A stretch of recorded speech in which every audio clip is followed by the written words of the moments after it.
নমস্কার সবাইকে। আজ আমি বানাচ্ছি একদম সহজ উপায়ে আলু দিয়ে কাতল মাছের ঝোল।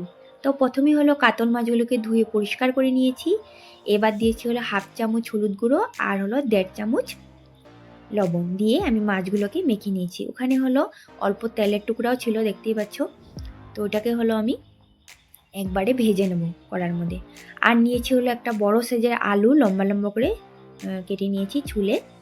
তারপরে নিয়েছি হলো 4 চামচ টমেটো পেস্ট, 1 চামচ কাঁচা লঙ্কা বাটা নিয়ে বাটির মধ্যে রেখে দিয়েছি। এবার কড়ার মধ্যে তেল গরম করে আমি মাছগুলোকে এভাবে লাল লাল করে ভেজে নেব।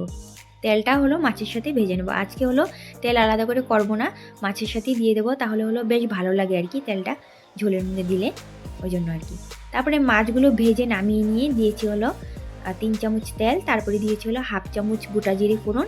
এবার হলো কাঁচা মশলাগুলো আমি অ্যাড করে দিয়েছি। তারপরে দিয়েছি হলো 1/2 চামচ হলুদ গুঁড়ো, 1 চামচ লবণ আর 1 চামচ জিরে ধনে গুঁড়ো দিয়ে আমি মশলাটাকে হলো ভালোভাবে কষিয়ে নিয়েছি। এবার হলো আমি এখানে 2 বাটি জল অ্যাড করে দিয়েছি, যেটার মধ্যে হলো আমি মশলাটা রেখেছিলাম। এবার আলুগুলো অ্যাড করে দিয়েছি, মশলার সাথে ঝোলটা মিশিয়ে আলুগুলো হলো আমি অল্প সেদ্ধ করে নিয়েছি যাতে হলো তাড়াতাড়ি হয়ে যায়।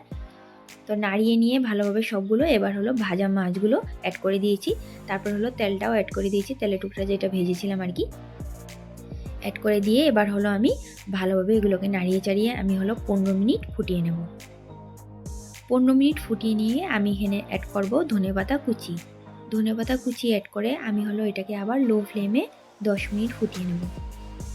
10 মিনিট ফুটিয়ে নামিয়ে নিলেই রেডি হলো একদম সহজ উপায়ে কাতল মাছের ঝোল। রেসিপিটা তোমাদের কেমন লাগলো কমেন্টে অবশ্যই জানিও। ধন্যবাদ সবাই।